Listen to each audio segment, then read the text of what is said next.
नमस्कार, ज्योतिष परिपूर्ण किचनमध्ये आपलं खूप खूप स्वागत. आज आपण कापसासारखा मऊसूद असा दहीवडा कसा बनवायचा ते पाहणार आहोत. डाळ कशी भिजत घालायची आणि त्यापासून आपण वडा बनवून तो मऊसूद कसा बनवायचा आणि त्याचसोबत दहीसुद्धा वड्यासाठी कसं गोडसर बनवायचं हे या व्हिडिओमध्ये व्यवस्थित सांगितलेलं आहे. तर व्हिडिओ शेवटपर्यंत जरूर पहा. तुम्ही पाहू शकता या ठिकाणी आपला वडा हा कसा कापसासारखा मऊसूद झालेला आहे. तर आता आपण कृतीला सुरुवात करणार आहोत. त्यासाठी एक मोठासा बाऊल घ्यायचा आहे, ज्यामध्ये आपण 2 कप एवढी उडदाची डाळ भिजत घालणार आहोत. तर भिजल्यानंतर डाळ ही फुलते, त्यासाठी आपण बाऊल घेताना थोडासा मोठ्या आकाराचा घ्यायचा.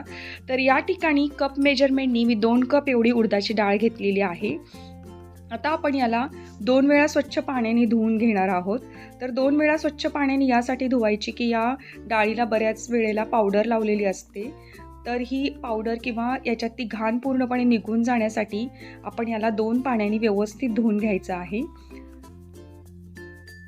तर आता आपण एकदा पाणी घातलेलं आहे आणि आपण आता याला पूर्णपणे पाणी काढून टाकूया आणि परत एकदा याच्यामध्ये पाणी घालून आपण डाळीला स्वच्छ धुवून घेऊया.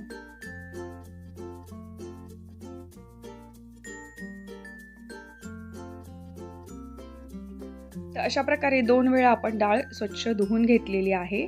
आता आपण या डाळीला 5 ते 6 तास भिजत घालायचं आहे. त्यासाठी आपण या डाळीमध्ये पुरेसं असं पाणी घालूया आणि ही डाळ आपल्याला 6 तास आता भिजत ठेवायची आहे. तर पुरेसं पाणी म्हणजे साधारणपणे 1.5 ते 2 ग्लास एवढं पाणी मी याच्यामध्ये घातलेलं आहे. आता आपण याच्यावर झाकण ठेवूया आणि 5 ते 6 तासासाठी आपण याला भिजवून घेऊया. आता 6 तास झालेले आहेत आणि डाळ कशी छान फुलली आहे तुम्ही पाहू शकताय. तर या प्रकारेच आपल्याला फुललेली म्हणजेच भिजलेली डाळ लागणार आहे. तर डाळ जेव्हा छान भिजते तेव्हा ती व्यवस्थित वाटली सुद्धा जाते. तर आता मिक्सरच्या भांड्यामध्ये आपण 2 बॅचेसमध्ये ही डाळ वाटून घेणार आहोत. तर वाटताना आपल्याला यामध्ये जास्त पाण्याचा अंश ठेवायचा नाही आहे, म्हणजे आपलं बॅटर हे जास्त पातळ व्हायला नको याची आपण काळजी घ्यायची आहे. तर या प्रकारे डाळ काढून झाल्यानंतर आपण याच डाळीमध्ये भिजत घातलेलं जे पाणी उरतं तेच पाणी आपण डाळ वाटण्यासाठी वापरणार आहोत. तर ते पाणी आपण 2 ते 3 फक्त चमचे यामध्ये घालायचं आहे आणि आता आपण ही डाळ वाटून घ्यायची आहे.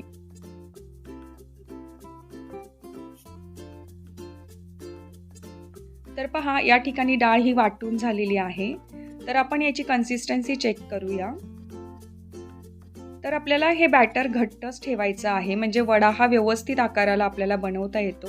त्यासाठी इतपत घट्ट असं पीठ आपल्याला हे बनलं पाहिजे. या प्रकारे आपण वाटून घ्यायचं आहे. तर आता आपली एक बॅच वाटून झाली आहे आणि पुढची बॅच आपण वाटण्यासाठी घेणार आहोत. पण त्यापूर्वी हे वाटलेलं बॅटर आपण एका मोठ्या पातेल्यामध्ये काढून घेऊया आणि पुढची डाळसुद्धा आपण याच पद्धतीनं वाटून घेणार आहोत. तर डाळीचं बॅटर काढून घेताना मोठं पातेलं घ्यायचं, कारण आपल्याला ही डाळ नंतर फेटून घ्यायची आहे.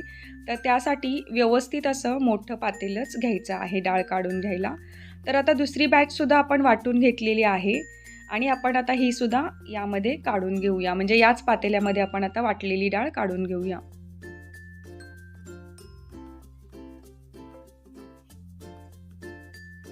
तर 2 कप डाळ वाटताना आपण 2 बॅचेसमध्ये व्यवस्थित अशी स्मूथ वाटून घेतलेली आहे.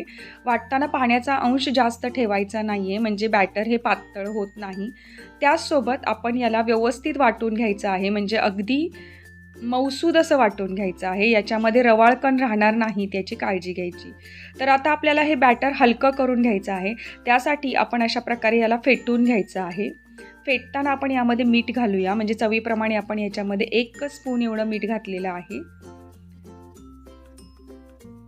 तर या ठिकाणी मी छोटा चमचा वापरत आहे, तर स्पूनच्या अंदाजाने मी 1 चमचा एवढं मीठ याच्यामध्ये घातलेलं आहे. आता हे बॅटर आपल्याला एकसारखं एकाच दिशेने हलवत राहायचं आहे. अशा प्रकारे आपण हलवायचं आहे की ज्यामुळे त्याच्यामध्ये हवा समाविष्ट होते आणि पिठाला हलकेपणा येतो. तर यासाठी आपल्याला पीठ हे अशा प्रकारे फेटून घ्यायचं आहे. तर फेटण्यासाठी तुम्ही चमचा किंवा या प्रकारे कोणत्याही रवीचा उपयोग करू शकता. तर या ठिकाणी एकाच दिशेने आपल्याला अशा प्रकारे फेटून घ्यायचं आहे. तर पहा फेटल्यानंतर पिठाला हलकेपणा किती आलेला आहे. आता आपल्याला पीठ परफेक्ट झालं आहे का हे चेक करण्यासाठी एका बाउलमध्ये पाणी घ्यायचं, वाटीमध्ये पाणी घ्यायचं आणि त्यामध्ये पिठाचा थोडासा गोळा टाकून पाहायचा आहे. तर अशा प्रकारे पिठाचा गोळा हा पाण्यावर तरंगला तर समजून जायचं की आपलं पीठ हे परफेक्ट असं फ्लफी झालेलं आहे, म्हणजेच त्याला हलकेपणा आलेला आहे आणि असं हलकेपणा आलेलं पीठच आपल्याला वडा बनवण्यासाठी लागणार आहे. तर पुन्हा एकदा पाहूया आपण. तर पहा पीठ आपलं छान असं पाण्यावर तरंगतं आहे, म्हणजे या पिठाला छान असा फ्लफीनेस आलेला आहे. तर आता पीठ बाजूला ठेवलं आहे आपण आणि दहीवड्यासाठी दही तयार करून घेणार आहोत. या ठिकाणी 1 कप एवढं दही घेतलेलं आहे. तर 1 कप दही आपल्याला दहीवड्यासाठी गोडसर बनवून घ्यायचं आहे. तर त्यासाठी आपल्याला पाव कप एवढी पिठी साखर यामध्ये घालायची आहे. तर या ठिकाणी अर्ध्या कपमध्ये मी पिठी साखर मोजून घेतली होती, त्याच्यातली अर्धीच आपण याच्यामध्ये घातलेली आहे. आता ही पिठी साखरच का घालायची, कारण पिठी साखरेमुळे आपली दह्याला पातळपणा येत नाही, थोडंसं घट्टसर दही राहतं. तर यासाठी आपण पिठी साखर वापरलेली आहे. तुम्ही साधी साखरसुद्धा वापरू शकता, पण साधी साखर विरघळायला थोडा वेळ जातो आणि त्याचबरोबर हे दहीसुद्धा पातळ पडण्याची शक्यता असते. त्यासाठी आपण दह्यामध्ये शक्यतो पिठी साखरेचाच उपयोग करायचा आहे. तर आता आपण हे दही थंड करायला फ्रीजमध्ये ठेवून द्यायचं आहे आणि आपण आता वडे तळून घेणार आहोत. त्यापूर्वी आपण एका मोठ्या बाउलमध्ये थंड पाणी घ्यायचं आहे, कारण आपण वडे तळल्यानंतर या थंड पाण्यामध्येच भिजायला घालणार आहोत, कारण आपल्याला दही वड्यासाठी वडे लागणार आहे. तर या ठिकाणी तेल तापवायला ठेवलेलं आहे आणि तेल कितपत तापलं हे चेक करूया. म्हणजे वडा टाकल्यानंतर पटकन तो वडा वर आला पाहिजे इतपत आपल्या तेलाचं टेम्परेचर असायला हवं. तर हे तेल आता व्यवस्थित तापलेलं आहे. आपण गॅस फुलच ठेवलेला आहे आणि आता तेल तापल्यानंतर आपण अशा प्रकारे थंड पाण्यात हात बुडवून घ्यायचा आहे. आपली बोटं बुडवून घ्यायची आणि त्यानंतर आपण ह्या पिठाचा गोळा घ्यायचा आहे. तर थंड पाण्यामध्ये हात बुडवल्यामुळे पिठाचा गोळा बनवणं सोपं जातं आणि तो तेलामध्ये सहज सोडतासुद्धा येतो. तो हाताला चिकटून राहत नाही, यासाठी आपण वडा बनवताना बाउलमध्ये पाणी घ्यायचं आणि त्यामध्ये हात बुडवून घ्यायचा. तर पहा या ठिकाणी मी छोटे छोटे आकाराचे असे वडे बनवत आहे. तर पीठ आपण एकदा फेटून घेतल्यानंतर परत एकदा फेटण्याची काही गरज पडत नाही आहे. आपल्याला हे वडे अशाच प्रकारे तेलामध्ये अलगदपणे सोडून द्यायचे आहेत. आता गॅस आपण मीडियम करून घ्यायचा आहे आणि एका वेळेला 5 ते 7 वडे आपण टाकू शकतो. तर आता पहिल्यांदा वडे टाकल्या लगेचच झारा लावायचा नाही. 1 मिनिटभरानंतरच आपण याला झारा लावायचा आहे आणि याला अलटून पलटून व्यवस्थित असं तांबूस रंगावर आपल्याला आता तळून घ्यायचं आहे. गॅस हा मीडियमच ठेवायचा, गॅस एकदम हाय करायचा नाही, कारण हाय गॅसवर जर आपण वडे तळायला लागलो तर वडे आतून कच्चे राहतात आणि वरून लगेचच तांबूस पडतात. तर यासाठी आपण सुरुवातीला जेव्हा वडे टाकतो तेलामध्ये सोडतो त्यावेळेला आपल्याला तेलाचं टेम्परेचर हे हाय असायला हवं, म्हणजे तेल हे छान तापवून घ्यायचं आहे आणि त्यानंतर गॅस हा मीडियम करूनच आपल्याला संपूर्ण वडे हे तांबूस रंगावरती तळून घ्यायचे आहेत. आता या प्रकारे झाऱ्याने एकसारखं हलवत राहायचं, कारण संपूर्ण वडे हे सर्व बाजूनी तळले गेले पाहिजेत, यासाठी आपल्याला झाऱ्याने एकसारखं हलवत राहायचं आहे.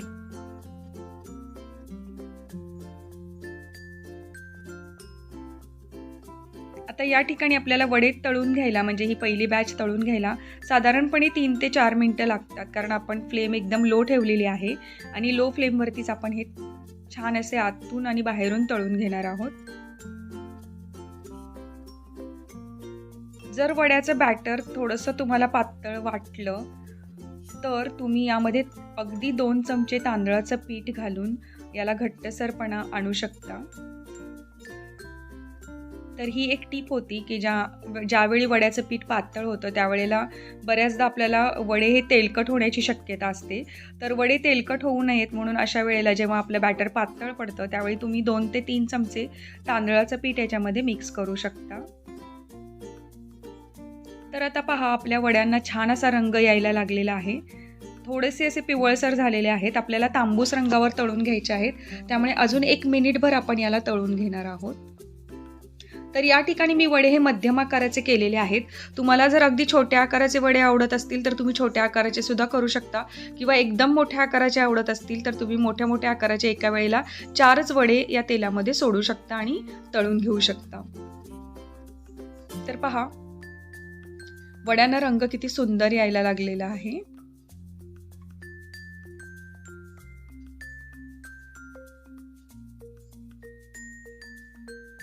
तर कढईमध्ये तेल टाकताना पुरेसं तेल टाकायचं, म्हणजे वडा हा टाकल्यानंतर तरंगला पाहिजे इतपत कढईमध्ये तेल टाकायचं आहे. जर कढईमध्ये तेल खूप कमी असेल तर वडा हा कढईच्या तळाला चिकटू शकतो आणि तो करपूही शकतो. त्यासाठी वड्याला तेल घेताना सफिशियंट घ्यायचं, म्हणजे पुरेसं असं तेल कढईमध्ये घालायचं की ज्यामध्ये वडे सोडल्यानंतर तरंगतील. तर याची काळजी आपण घ्यायची आहे. तर आता पहा, वड्याला रंग खूप सुंदर आलेला आहे आणि आपण सर्व बाजूने एकसारखे वडे तळून घेण्यासाठी याला सतत ढवळत राहायचं आहे. कारण वडे जर ढवळले नाहीत तर ते एका बाजूने ब्राऊन होतात आणि एका बाजूने अजिबातच तळले जात नाही. तर पहा, आपली पहिली बॅच आता तळून झालेली आहे. आपण 4-4 वडे काढून घेऊया.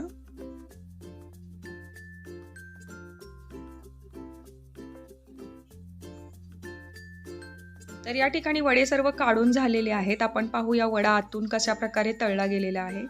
तर पहा, वरून क्रिस्पी झालेला आहे आणि आतून एकदम मऊसूद असा छान स्पंज सारखा झालेला आहे. तर आता हे वडे आपण गरम असतानाच थंड पाण्यामध्ये घालायचे आहेत, म्हणजे ते चांगले भिजले जातात.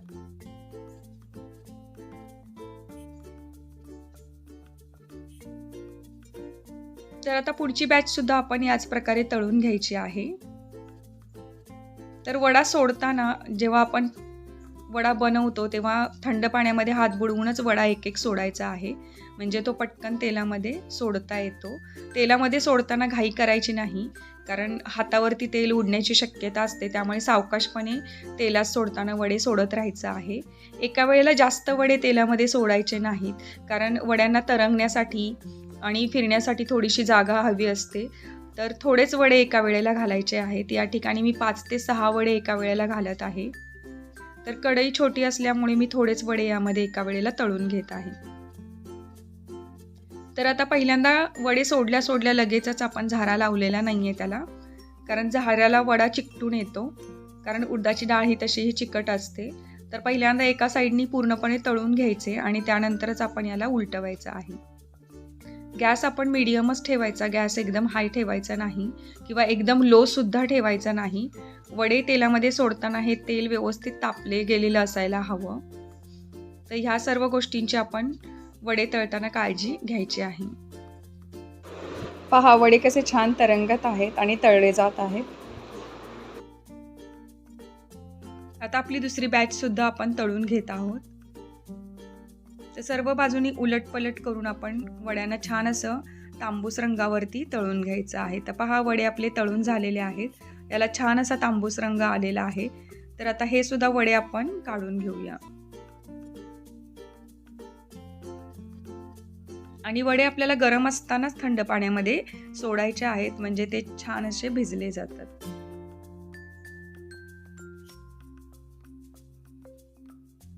एकसारखा रंग सर्व बाजूनी वड्यांना आलेला आहे, तुम्ही पाहू शकताय. तर आता आपण काढून घेऊया.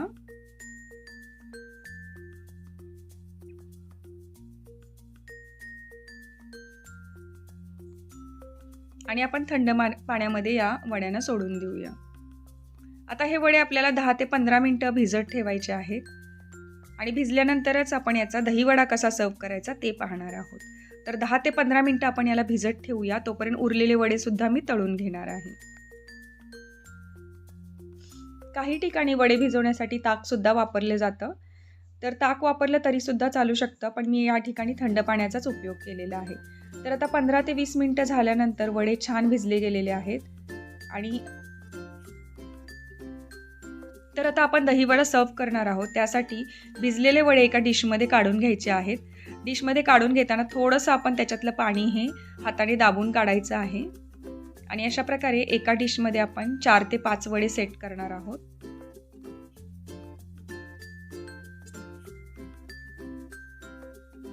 आपल्याला जेवढे वडे सर्व करायचे आहेत तेवढे आपण एका वेळेला एका डिशमध्ये काढून घ्यायचे आहेत.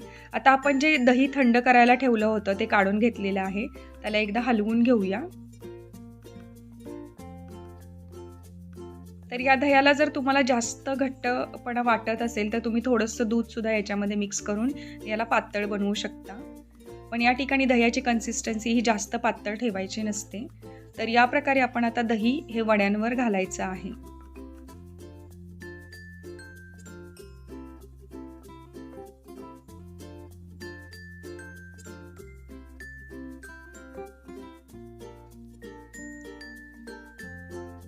आता यावर आपण थोडासा चाट मसाला घालूया आणि आता लाल तिखट पूड घालायची आहे, म्हणजेच ही बेडगी मिरचीचं लाल तिखट आहे. हे रंग सुंदर येण्यासाठी आपण घातलेलं आहे. आता यावरती आपण आंबट गोड चटणी म्हणजे चिंचगुळाची चटणी घालणार आहोत. आता तुम्हाला या ठिकाणी पुदिना चटणी आवडत असेल तर ती सुद्धा तुम्ही यावरती घालू शकता. या दोन्ही चटण्यांचे व्हिडिओज मी ऑलरेडी अपलोड केलेले आहे, त्याची लिंक तुम्हाला आय बटनमध्ये देते. तर आता आपण यावर थोडीशी कोथिंबीर घालूया आणि फायनली आपण याच्यावरती चाटचा लुक देण्यासाठी बारीक शेव घालणार आहोत. म्हणजे जी नायलॉन शेव आपल्याला मार्केटमध्ये मिळते तीच यावरती आपण घालायची आहे. तर शेव घालणं ऑप्शनल आहे, पण बऱ्याच ठिकाणी ही शेव घालून दहीवडा सर्व केला जातो. तो खूपच सुंदर दिसतो आणि याला चाटचा लुकसुद्धा येतो आणि टेस्टसुद्धा येते. तर आपला दहीवडा रेडी आहे, आपण सर्व केला आहे आणि आता आपण पाहूया तो कसा झालेला आहे. पाहिलंत ना किती सॉफ्ट आहे. पटकन आपण चमच्याने याला तोडून घेतलेला आहे आणि आता खाऊन पाहायचं आहे. तर खूपच टेस्टी आणि सुंदर असा दहीवडा आपला झालेला आहे. हलवाईकडे मिळतो तसा सुंदर सॉफ्ट आणि टेस्टी वडा आपला बनवून तयार आहे. तर कशी वाटली ही दहीवड्याची रेसिपी हे कमेंट करून मला नक्की सांगा तुम्ही. दहीवडा बनवणं किती सोपं आहे हे लक्षात आलंच असेल. तर या व्हिडिओमध्ये मी दही वडा बनवण्यासाठी आपल्याला डाळ भिजत घालण्यापासून काय काय प्रोसिजर करावी लागते हे सर्व सविस्तर सांगितलेलं आहे. तर तुम्हाला व्हिडिओ कसा वाटला हे कमेंट करून मला नक्की सांगा. त्याचसोबत जर व्हिडिओ आवडला असेल तर लाईक करा, जास्तीत जास्त शेअर करा आणि अजूनही चॅनलला सबस्क्राईब केलं नसेल तर सबस्क्राईब जरूर करा. सबस्क्राईब केल्यानंतर बेल आयकॉनसुद्धा प्रेस करा, म्हणजे तुम्हाला येणाऱ्या नवीन व्हिडिओचं नोटिफिकेशन मिळेल. सबस्क्रिप्शन अगदी फ्री आहे, त्यामुळे सबस्क्राईब जरूर करा. तर भेटूया नवीन रेसिपी घेऊन पुढच्या व्हिडिओमध्ये. तोपर्यंत thank you for watching. Take care and bye bye.